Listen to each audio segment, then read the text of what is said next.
வணக்கம் நண்பர்களே. ஒரு ஊரில் பெரிய பண்ணையார் ஒருவர் இருந்தார். அந்த ஊரில் இருந்த பெரும்பாலான நிலங்கள் அவருக்குத்தான் சொந்தம். அவரிடம் முனியன் என்ற உழவன் வேலை பார்த்து வந்தான். அவனுக்கு குடிசை ஒன்றும் சிறிதளவு நிலமும் இருந்தன. ஒரு நாள் பண்ணையாரிடம் வந்த அவன், ஐயா, எல்லா நிலத்திலும் உழுது விதை நட்டு விட்டார்கள். என்னோட நிலம் மட்டும்தான் வெறுமனையே உள்ளது. நீங்கள் சிறிது தானியம் தாருங்கள், என் நிலத்திலும் விதைத்து விடுகிறேன் என்று கேட்டான். என் நிலத்திலேயே உழுது பயிரிடு, சொந்தமாக பயிரிட வேண்டாம். பண்ணையராகும் ஆசையை விட்டுவிடு, கூலி ஆளாகவே இரு, அறவயிறு கஞ்சியாவது கிடைக்கும் என்று கோபத்துடன் சொன்னார் பண்ணையார். சோகத்துடன் வீடு திரும்பினான் அவன். தன் மனைவியிடம், நாம் வளம் பெறுவது பண்ணையாருக்கு பிடிக்கவில்லை போல, தானியம் தர மறுத்துவிட்டார். நீயும் நம் குழந்தைகளும் எப்போதும் போல பட்டினி கிடக்க வேண்டியதுதான். இதுதான் நம்ம தலைவிதி என்று வருத்தத்துடன் கூறினான். அவர்கள் குடிசையில் குருவி ஒன்று கூடு கட்டியது. இதை பார்த்த அவன் மனைவி, நம் குடிசை புயலுக்கும் மழைக்கும் எப்பொழுது விழுமோ என்று நாம் அஞ்சுகிறோம். இங்கு வந்து குருவி கூடு கட்டுகிறது பாருங்கள் என்று கணவனிடம் சொன்னாள். பாவம், வாய் பேச முடியாத உயிர் அது. நிலைமையை புரிந்தவுடன் அதுவே இங்கிருந்து போய்விடும். நாம் அதற்கு தொல்லை செய்ய வேண்டாம் என்றான் அவன். கூட்டில் அந்த குருவி 4 முட்டைகள் இட்டது.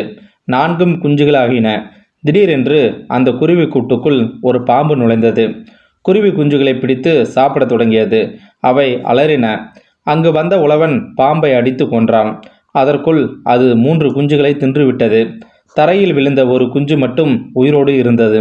அதை அன்போடு இழுத்தான். அவன் அதன் கால்கள் உடைந்திருப்பதைக் கண்டு அதற்கு கட்டு போட்டான். அதை மீண்டும் கூட்டில் வைத்தான். வேலைக்கு உணவு தந்தான். சில நாட்கள் அந்த குருவியின் கால்கள் சரியாயின. அங்கிருந்து அது பறந்து சென்றது. உழவனும் குடும்பத்தினரும் வறுமையில் வாடினார்கள். இப்படியே அரை வயிறு சாப்பிட்டுட்டு எவ்வளவு காலம் வாழ்வது? நமக்கு விடிவே கிடையாதா என்றாள் மனைவி. அப்பொழுது அவர்கள் வீட்டு கதவை யாரோ தட்டும் ஓசை கேட்டது. கதவை திறந்து பார்த்தான். அவன் வளர்த்த குருவி வெளியே இருந்தது. அதன் வாயில் ஒரு விதை இருந்தது. அதை அவன் கையில் வைத்தது. இதை உன் வீட்டு தோட்டத்தில் நடு, சிறிது நேரத்தில் வருகிறேன் என்று சொல்லிவிட்டு பறந்து போனது. அது மீண்டும் வந்தது. இன்னொரு விதையை தந்தது. இதை உன் வீட்டின் முன்புறத்தில் நடு என்று சொல்லிவிட்டு பறந்தது. 3வது முறையாக வந்தது. இன்னொரு விதையும் தந்தது. இதை ஜன்னல் ஓரம் நடு என்று என் மீது காட்டிய அன்பிற்கு நன்றி என்று சொல்லிவிட்டு பறந்தது. குருவி சொன்னபடியே 3 விதைகளையும் நட்டான் அவன். மறுநாள் காலையில் அங்கே 3 பெரிய பூசணிக்காய் காய்ச்சிருந்தது. இதை பார்த்து வியப்படைந்தான் அவன். தோட்டத்தில் இருந்த பூசணிக்காயை வீட்டுக்குள் கொண்டு வந்தான். அதை 2 துண்டாக வெட்டினான். என்ன ஒரு ஆச்சரியம்! அதனுள் இருந்து விதவிதமான உணவுப் பொருள்கள் வந்தன. சுவையான அவற்றையெல்லாம் மகிழ்ச்சியாக உண்டனர். மீண்டும் அந்த பூசணிக்காயை ஒன்று சேர்த்தனர். பழையபடி அது முழு பூசணிக்காயா ஆனது. மகிழ்ச்சியடைந்த அவன், இது மந்திர பூசணிக்காய், நமக்கு உணவு தேவைப்படும் போது பிளந்தால் உணவு கிடைக்கும். மீண்டும் சேர்த்து விட்டால் பழையபடி ஆகிவிடும். இனி நமக்கு உணவு பஞ்சமே இல்லை என்றான். வீட்டின் முன்புறத்தில் ஒரு பூசணிக்காய் உள்ளது. அதை கொண்டு வாருங்கள், அதற்குள் என்ன இருக்கிறது என்று பார்த்து விடலாம் என்றாள் மனைவி. அந்த பெரிய பூசணிக்காயை உருட்டி கொண்டு வந்தான். அவன் கத்தியால் அதை வெட்டினான். உள்ளிருந்து அழகான ஆடைகள், விலை உயர்ந்த மணிகள் கொட்டின. ஜன்னலோரம் இருந்த 3வது பூசணிக்காயும் கொண்டு வந்து வெட்டினான். அதற்குள் இருந்து பொற்காசுகளும் கொட்டின. அதன் பிறகு அவனும் அவனுடைய மனைவியும் குழந்தைகளும் நல்ல உணவு உண்டனர். விலை உயர்ந்த ஆடைகளை அணிந்தனர். மிகப்பெரிய வீடு ஒன்றை கட்டத் தொடங்கினார்கள். உழவன் சில நாட்களில் பெரிய செல்வந்தனாக மாறிப்போனான். இதை பார்த்த பண்ணையார் அவனிடம் வந்து, டேய் முனியா, உனக்கு எங்கிருந்து இவ்வளோ செல்வம் கிடைத்தது? உண்மையை சொல் என்று கேட்டார். அவனும் நடந்ததையெல்லாம் அப்படியே சொன்னான். தன் மாளிகையை வந்தார். அவர் எப்படியாவது மேலும் செல்வம் சேர்க்க வேண்டும் என்று நினைத்தார். வீட்டின் மேல் பகுதியில் குருவி கூடு ஒன்றை அவரே செய்தார். குருவிகள் அதில் வந்து தங்கும் என்று அவரும் எதிர்பார்த்தார். அவர் எண்ணம் ஈடேறியது.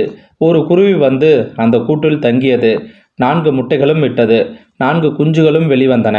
பாம்பு வரவே இல்லை. பொறுமை இழந்த அவர் ஒரு பெரிய கம்புடன் குருவி கூட்டை நொறுக்கினார்.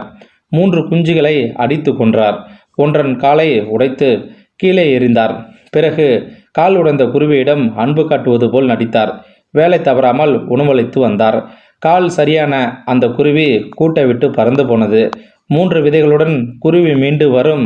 அரசனை விட பெரிய செல்வந்தனா ஆவேன் என்ற எண்ணத்தில் காத்திருந்தார் பண்ணையார். அவர் எதிர்பார்த்தபடியே கதவை தட்டியது குருவி. அவரிடம் 3 விதைகளை தந்தது. ஒன்றை வீட்டின் பின்புறம் நடு, 2வது வீட்டின் முன்புறம் நடு. மூன்றாவது விதையை கிணத்தோரம் நடு என்று சொல்லிவிட்டு பறந்து சென்றது. எண்ணம் நிறைவேறியது என்று மகிழ்ந்தார் அவர். 3 தானியங்களை நட்டார். மறுநாளே 3 பெரிய பூசணிக்காயும் காய்ச்சி இருந்தன. தோட்டத்தில் இருந்த பூசணிக்காயை வீட்டுக்குள் கொண்டு வந்தார். அதை வெட்டி பார்த்தார். அதற்குள் இருந்து எண்ணற்ற பூச்சிகள் வெளிவந்தன. அவர் வயலில் விளைந்திருந்த பயிர்களையெல்லாம் ஒரு நொடிக்குள் தின்றுவிட்டு மறந்து சென்றன. வாயிலும் வயிற்றிலும் அடித்து கொண்டார் பண்ணையார். அவர் முன்புறத்தில் இருந்த 2வது பூசணிக்காயை வெட்டினார். அதற்குள் இருந்து தீ வெளிப்பட்டு அது அவரையும் அந்த மாளிகையும் ஒரு நொடிக்குள் சாம்பலாக்கியது.